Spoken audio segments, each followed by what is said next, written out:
Hello guys, നമ്മളിപ്പോൾ ഉണ്ടാക്കുന്നത് കിണത്തപ്പാണ്. അപ്പോൾ അതിനായിട്ട് ഒരു ഗ്ലാസ്സിൽ ചെറിയ അരി എടുത്തിട്ട് 1 hour റെസ്റ്റ് ചെയ്യാൻ വെക്കുക.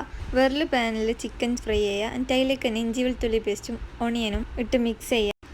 ആവശ്യത്തിന് മഞ്ഞൾപ്പൊടി ഇട്ട് കൊടുക്കുക. എന്നിട്ട് അതിലേക്ക് തക്കാളി ക്യാപ്സിക്കം ഇട്ട് മിക്സ് ചെയ്യുക. എന്നിട്ട് ചിക്കൻ മസാലപ്പൊടി, മുളക് പൊടി, കസ്തൂരി മെത്തി ഇട്ട് കൊടുക്കുക. അതിൻ്റെ ചിക്കനും മലയാളം കൂടി ഇട്ടാൽ മസാല റെഡി ആയിട്ടുണ്ട്. അതിനുശേഷം നമ്മൾ വെച്ച അരി ജാറിലിടുക. 1 കപ്പ് തേങ്ങയും 1 മുട്ടയും ഇടുക. എന്നിട്ട് ആവശ്യത്തിന് ഉപ്പ് ഇട്ട് നമുക്ക് അരിച്ചെടുക്കാം. ആ അരിച്ചെടുത്തത് നമ്മൾ ഒരു ഇഡ്ഡലീൻ്റെ തട്ടിൽ എണ്ണ പരട്ടി കൊടുക്കുക. എന്നിട്ട് ഈ ബട്ടർ നമുക്ക് ഇതിലേക്ക് ഒഴിച്ചു കൊടുക്കുക കുറച്ച്. എന്നിട്ട് അതിലേക്ക് നമ്മൾ ഉണ്ടാക്കിയ മസാല കുറച്ച് വെച്ച് കൊടുത്തിട്ട് ആവിയിൽ വേവിച്ചെടുക്കാം. അങ്ങനെ എല്ലാം ചെയ്തെടുത്താൽ നമ്മളുടെ കിണത്തപ്പം റെഡി ആയിട്ടുണ്ട്. ഇത് ഭയങ്കര ടേസ്റ്റാണ് കഴിക്കാനായിട്ട്. അപ്പോൾ എല്ലാവരും ഒരിക്കലും ട്രൈ ചെയ്ത് നോക്കുക. ഇഷ്ടപ്പെട്ടാൽ ലൈക്ക് ചെയ്യുക, ഷെയർ ചെയ്യുക, സബ്സ്ക്രൈബ് ചെയ്യുക.